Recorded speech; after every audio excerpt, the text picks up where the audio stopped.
And welcome to this next episode for our Finally Friday Vision Alignment, where we all understand we have blindness in our lives.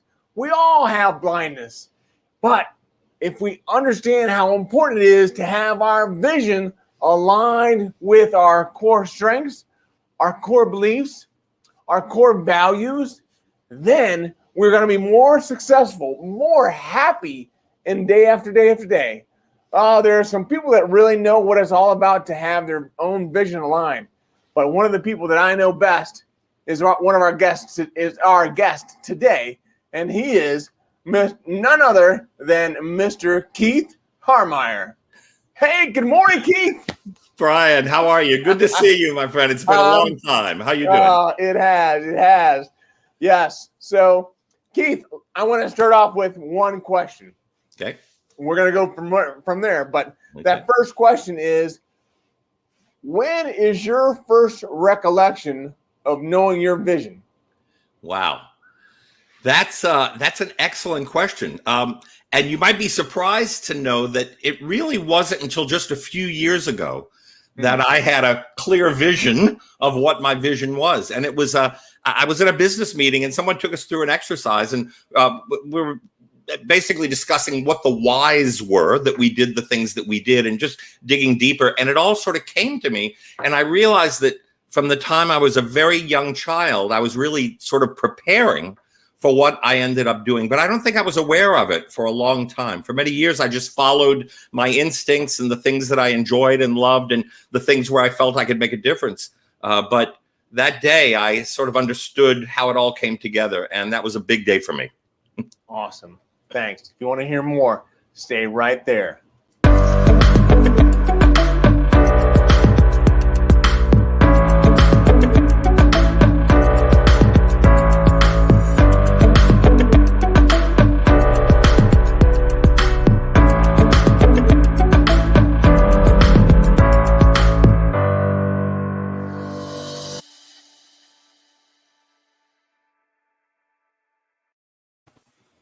Keith, thank you so much for coming on the show today.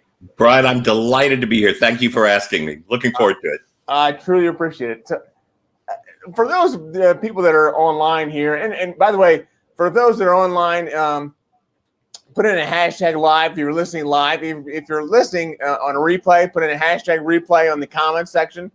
But then, as always, if you would, put a picture in your timeline of you winking. And when you wink, I want you to think, well, if this guy, me, knows what makes him unique and it's not his eye, what makes me unique is my positive personality and how I'm able to share my story with other people and have a lasting impact on their lives. So if I can know what makes me unique and it's not my eye, I wonder what makes you unique. So that's what I want you to think. What makes me unique? What makes you unique? Got it? All right, so when you do that, put that picture in your timeline, and then put in a hashtag of Brian with one eye and a hashtag of winking with Wagner or without Wagner, and then tag me on that picture, and you're going to be entered into a raffle to win a free signed copy of my book, Sometimes It Does Take a Brain Surgeon. So, wow, that was a mouthful. Keith, let's get back to you. And I'm going to start by winking. Awesome. That's cool. So I'm gonna here hold your wink, and I will just take a picture while we're online here. So okay. Let's see. Got it. Awesome. Thank you so much. Happy to wink anytime, Brian. I love it. That we have a new part of the show now. So if you would, can you tell us your story? Sure. The sort of easy story is that I spent about 25 years working in the field of advertising in New York City on the creative side of the business. So I was one of those people that come up with those crazy ideas. I always say if you watched Mad Men, I was like Don Draper. I just wasn't quite as handsome and I didn't smoke. But other than that, that's kind of what I did for a living. And about 12 years ago, I left that business and started a business called Smart Storming, where I basically speak about or teach people to do what I did during all those years, which was basically come up with creative ideas on a daily basis. And nowadays, with the focus on innovation and creativity in business, that's become a really necessary skill. So I've had the opportunity to share that with a lot of people at some really wonderful companies. The bigger story is that from the time I was a very young child, I relied on my imagination. I only have one sibling. He's almost 10 years older than I am. And what that means is that I spent a lot of time alone when I was a young kid. My parents were at a point in their lives where they didn't have a lot of time to spend with me. And my big brother really wasn't all that interested at that point. And so I had, and this was, before cable, it was before videotapes, it was before DVDs, and certainly before iPads and anything electronic babysitters. So I spent a lot of time with me and my imagination, coming up with ways to amuse myself and to occupy my time. And I had no idea when I was a kid, but I was really training for what I would spend the rest of my life doing. And that was using my creative abilities and my imagination in order to solve problems and develop solutions for my clients and for the people that I speak to and work with. Wow. Huh. Yeah. That's awesome. So I got to ask, I would love to be a client of yours, but how would I engage with you? What would we talk about initially? What are some of the first things you go over with clients? Absolutely. Well, most of our clients, and by the way, my business has more of a training focus, although I am a speaker and I give keynote presentations on the relationship between innovation and creativity and how it applies in work.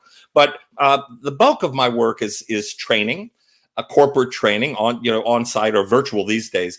So really, our clients are organizations or teams that need their people to be more creative in their work every day in order to drive innovation and take advantage of change. So the first thing we would be asking is where they see log jams, where they see blocks in their team's ability to come up with workable, creative, innovative ideas. Are they simply falling short? Are they not producing as well? If it's a client-based business, are they getting sort of grumbling or complaints from the clients? And then we work from there to determine what kind of approach we can take to help that. It's usually a combination of classroom-style training or virtual training. Often some coaching is involved, some practicals where we actually work with people on the skills that we teach and show them how to do it effectively. But it's really all about learning to be creative and innovative on demand. Whenever you need it, anytime, if you need to solve a problem or a challenge in an innovative way, we have the tools and the techniques that can help you do that. That's awesome. So as we come out of the pandemic, and we're not out of it yet, I know, but as we come out of it, I know for me as a speaker, there was a big downturn in the speeches that I was able to give. But as we're coming out of it, you're seeing more of an increase and more clients have come around, right? Exactly. So 2020, as it was for most people, was kind of a quiet time. I had right. a lot of time for quiet self-reflection here in South Florida, where I'm speaking to you from. So yeah, we had a few projects early in the year last year, and then it was just radio silence. No one knew what to do. Everybody was shell shocked, and they weren't even sure how long it was going to last and what impact it was going to have. But suddenly, at the beginning of this year, it was almost like everybody woke up from a long nap, like Rip Van Winkle, right? Asleep for 20 years, and suddenly he came to. And suddenly, all of our clients, past clients and new ones, started showing up. Because now, even more than before, they need this skill. Now they have teams that are working from home, working from different geographic locations. They can't get together. Their systems aren't working the way they used to. The lines of communication aren't functioning the way they were. And nobody knows where that's going. And so businesses are beginning to understand that the ability to solve problems creatively and innovatively quickly on demand is really necessary right now, because we're going to be entering a continuously changing business landscape over the coming years. Nobody knows what it looks like yet. So the trick is going to be how adaptable you can be. How quickly can you change? How quickly can you develop new ways of doing things that work better than before? And so, we're seeing an upturn. We've been very busy this year so far. So knock on wood. Yeah. Glad to hear that. That's awesome. Yeah. So I'm curious, what kind of industries are they in? All kinds? Really runs the gamut. So as I said, I worked in advertising. I have a business partner. That's why I say we. It's not the royal we. There are actually two of us at Smart Storming, and we were actually creative partners at an advertising agency in New York years ago. Because of our background, we obviously work a lot with marketing and advertising agencies. So that's a big area of focus for us. We have a big training initiative going on right now with Omnicom Group, which is one of the largest agency holding companies in the world. But we work with companies in all different industries. We've done work with Google. We've done work with Under Armour, NBCUniversal. Last year, one of our projects was actually Sony Pictures Entertainment. Great fun working with those. Working with those folks. We work with Spotify, Capital One. So you see, it's sort of all over the map. Because really everybody needs it's certain areas of their business. Every organization needs to be more innovative today, and we actually have practical systems and processes and skills that we can teach to help them do that. Wow. And then they do it on their own, right? Yes. Yeah. I mean, we actually are sometimes brought in to facilitate sessions. So let's say they have a big brainstorm or a business development meeting. They'll sometimes bring us in to be the expert facilitators to help guide them through the process. Or if they have a high stakes meeting where they have clients or customers in the room and they want to make sure everything runs perfectly, they'll bring us in. But mostly what we're doing is teaching these skills to their team so that they can begin implementing it on their own. Awesome. Well, that's cool. Yeah. So essentially what it is, I mean, we always say, creativity, whatever that means to you, but creativity, and certainly in a business context, right? Yeah. Follows a process. It's a system. A lot of people think that it's just, something happens, you get a stroke of inspiration or the muse arrives and then you have ideas, but there really is a process that one can follow. And we all have the ability to be creative in the sense of solving problems creatively. We do it every day. We just don't think of it that way because we do it so naturally and spontaneously. So what we've basically done is put that system together, and then we teach it to people that they can use on their own or working in teams. So you put structure around it. Exactly. That's one of the fundamental things that we provide is a systematic structure to the creative problem solving process. Yeah. Interesting. That's interesting. So there's a couple things on my mind. So one is the madman comment earlier you talked about. So if my wife knew that I was on the call with Dom Draper, I mean, she would be like, "Who?" As I said, you have to tell her it's just the not quite as handsome Don Draper. That's what. But you can sing. But I can sing. That's true. Yeah, that's good. And some of the other exploits we won't talk about, but that was quite a good show. It was. The other thing that I'm thinking about is how creative you were when it came to meeting your wife. The story that you put in Facebook a few weeks ago or a month ago, I don't know. I love that story. So would you kind of walk us through that? Sure. So my wife and I have been married 15 years and very happily.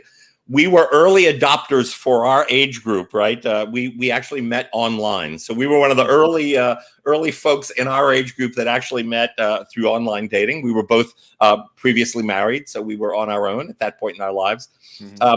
But I, at the time, lived in northern New Jersey. I worked in Manhattan, and my wife lived in Queens. So anybody that knows the geography, you basically have New Jersey and a river, and Manhattan and a river, and then Queens, right? So there's a little bit of distance. She was about 30 miles away, I guess. So we started dating and got very close and very committed to each other. And so I was driving into Manhattan every day, paying to park my car, driving to Queens in the evening to see her and have dinner, driving all the way back to New Jersey. And it was insane. It was just taking a lot of time. So one night it was actually happened to be Valentine's Day. We had a date. We had a wonderful dinner. I took her home, dropped her off, and it started to rain like a torrential downpour. And I had to drive back to New Jersey. It was very late in the evening, 11:30, midnight, something like that. And I had a blowout on the way home and had to get off the highway into a very, very dangerous neighborhood. And it was that night that I decided that I was going to rent a room near her house so that I could be with her from that point until the time we got married, so that I could be closer. So I literally had my home in New Jersey. I had a room that I rented in Queens, and I basically lived with a bag on my shoulder most of the time. But I solved that problem pretty creatively, I guess. But it actually cost me less to do that than it was costing me to drive and park in Manhattan every day. So oh, really? It all worked out great. Yeah. Oh, wow. I was determined to win her hand, Brian. That's what it was. I love that story. That is Thank great. you. And it's Vivian, right? Vivian, yes, Yeah. my beautiful Vivian. Yeah. That's awesome. Absolutely. Wow. So tell me a little bit more about some of the things you're going through in terms of what would you say is the biggest factor in your success? Wow. That's so they kind of, we and when we talked about having this conversation, I told you that this is not necessarily what I talk about or teach, although it is part of one of the programs I do. But I think all of us, and I think you summed up yourself very quickly, and in my opinion, Brian, having seen you work a little bit, 100% accurately about what makes you special and unique. So, and I think we all have that. I think you agree with that. I think we all have something about us that makes us uniquely us. And it's a combination of our personalities and our stories and our skills and our backgrounds, our experiences. But when you put it all together, it makes you Brian Wagner, and only you can be that person. Only you. And so obviously that's the best thing you can be, because nobody else can be it.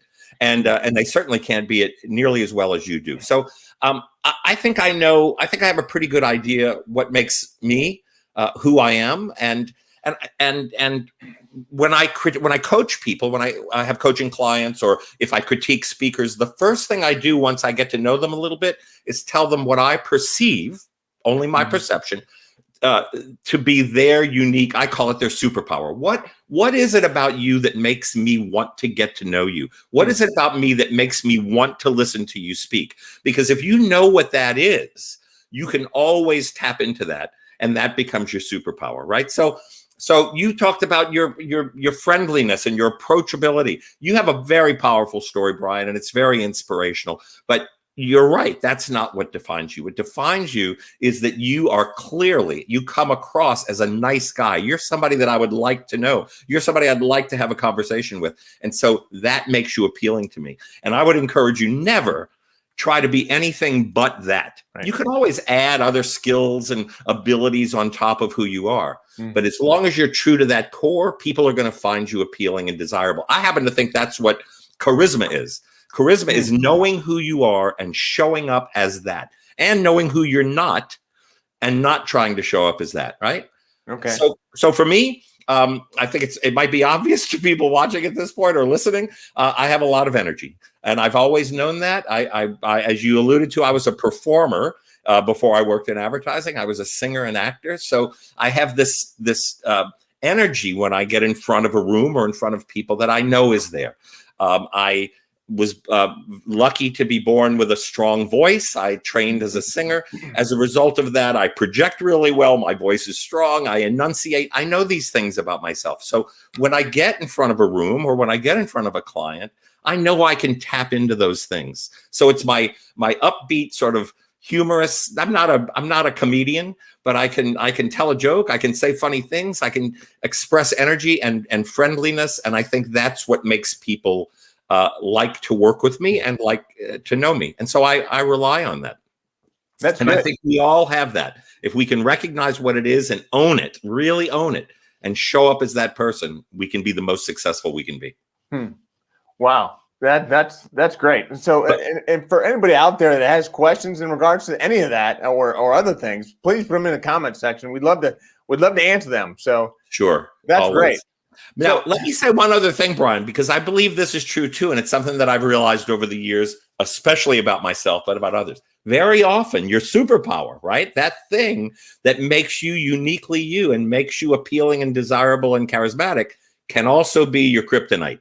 right? Because if you overdo your superpower, it just becomes super annoying. So I have to remind myself to slow down sometime. We have a colleague in the National Speakers Association, Bruce Turkel. He's a friend of mine, Hall of Fame speaker. Every time he hears me speak, he comes up to me after and says, slow down, take a breath, please. And I've had people tell me I use my hands too much. So I have to remind myself, don't overdo the superpower, buddy, because you're gonna just annoy people like crazy.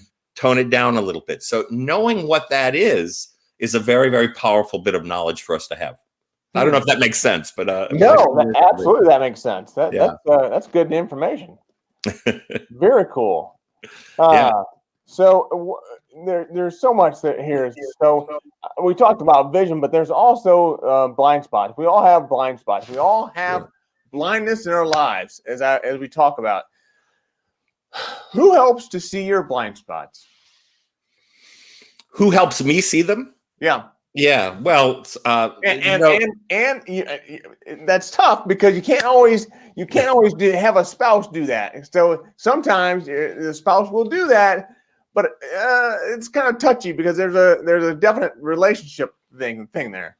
It can be very touchy. I'm not just because she's in the next room and can hear what I'm saying because I have a big mouth, but I have an amazing wife, and she's truly one of the most supportive, caring, giving people I've ever known in my life. So I'm very blessed to share a life and a marriage and a home with someone like that. So she really is the one that I think helps me the most. But yeah, even for me, sometimes, it's a little touchy and a little, maybe I'm a little overly sensitive with her where I might not be with someone else. So she does help me a great deal. I will say, Brian, we're both involved in the speaking community.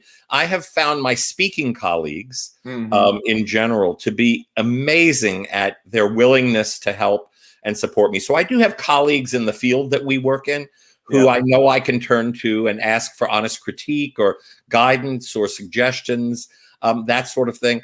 And then, believe it or not, I have a 29-year-old son. We're very, very close. He's my millennial ambassador. He's who I go to when I need to understand anything better about that generation. And he's my son, so that is also a dynamic in its own. But he's become a confidant and somebody that I can turn to and talk to about things. So I'm lucky. I do have a pretty good support network who can point out those things to me that I'm sometimes missing. I guess so. That's great. I mean, to have that group of people to be able to rely on, and yes, I would definitely agree with the National Speakers Association. There is so much value that I get from being associated with them.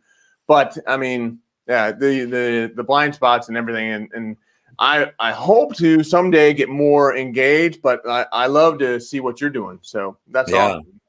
Great. So tell me, is there a website that I can refer people to, the listeners that are on?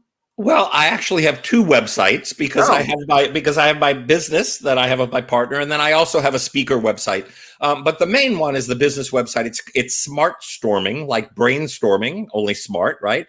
So SmartStorming.com, and that is a good place to learn more about our work and what we do in that business. And then KeithHarmeyer.com is my speaker site, and that's just where I have my speaker reel and things there for people who might be interested in a keynote or something of that nature. Okay, so let's see. Let's see if this looks right. I will put it up here. Okay, smartstorming.com. There you go. Yeah, and that's a great, there's a lot of good stuff there. We have a blog there. We haven't put many posts recently, but there's a lot of good information on that site about the topics of innovation and creativity that I think people might find interesting. Fascinating. And we have a book, by the way. And I say that it's a little bit hard to come by right now because our publisher did not do too well in the pandemic. So we're trying to rearrange, but there is a SmartStorming book. It is possible to find used copies of it. Hopefully soon it will be available again on Amazon and Barnes and Noble. But it is out there, and it's a very comprehensive book about the topic of creative problem solving and idea generation. And what is the title of that book? It's called Smart Storming, the game-changing process for generating bigger, better ideas. Let's see here. So the game-changing process for generating bigger, better ideas. But the primary title is Smart Storming, just like the business and the website. Bigger and better ideas? Bigger, better ideas. Bigger, better ideas. Bigger, better. Okay. Okay. Well, that's a cool subtitle. Yeah, thanks. Let's see here. So I know I'm misspelling some things. So I'm going to correct that before I put that up there. So let's see here. And then where am I? Okay. But we usually just refer to it as the Smart Storming book. Oh, okay. That's good. Let's see here. So I've got, what do I got? Oh, it went away. No worries. Don't worry about it. Sorry about that. So Smart Storming, the book. So yeah, that's good. And if somebody just Googles Smart Storming book, they'll find it easily. Like I said, it's a little bit difficult to come by right now, but hopefully it will be back in full circulation soon. Okay. Okay. Well, good. Thank you so much. I appreciate that. So you've got a lot going on, and I think that it's great to see how busy you are. But what do you do to recharge? Wow. So I was talking about this with somebody just the other day. So I was always that kid, right, that had a new hobby every week. My mother always had that, because my imagination was just never stopped. So I was always trying something new.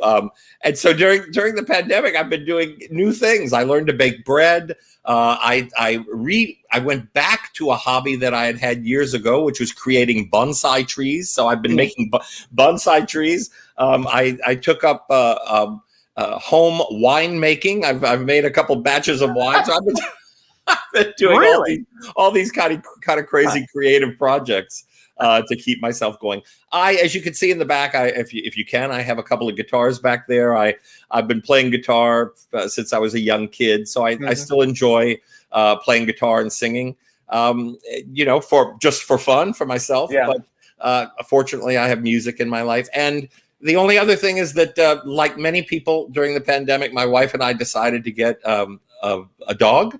And we now have a canine member of the family, and he occupies a lot of time and attention these days. So, what kind of dog? He's a little Shih Tzu, and his name is Sushi the Shih Tzu. Which I wish I could take credit for that. I thought it was so creative, but actually his breeder named him, and we thought it was so clever we couldn't change it. So he's Sushi the Shih Tzu, right? Well, that is very cool.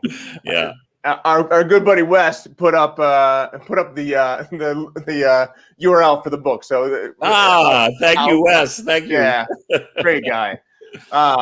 Interesting. So Sushi the Shih Tzu. Sushi, that's a mouthful. I know. So tell me what's your favorite kind of music? Wow. So again, because of my background, I have listened to and I enjoy many types of music. I was actually, I say I was a professional singer and actor. I actually sang opera professionally many years ago, and also did musical theater. So, but I grew up I'm a baby boomer. I grew up in the late 60s and 70s. So I was into, classic rock and folk rock. And that's why I have an acoustic guitar back there. When I was a young kid, I wanted nothing more than to be James Taylor. So I've played guitar and sung. So as you can see, classical music, Broadway music, rock music. A number of years ago, I kind of got into contemporary country music a little bit, which I think is kind of a lot of interesting stuff going on there.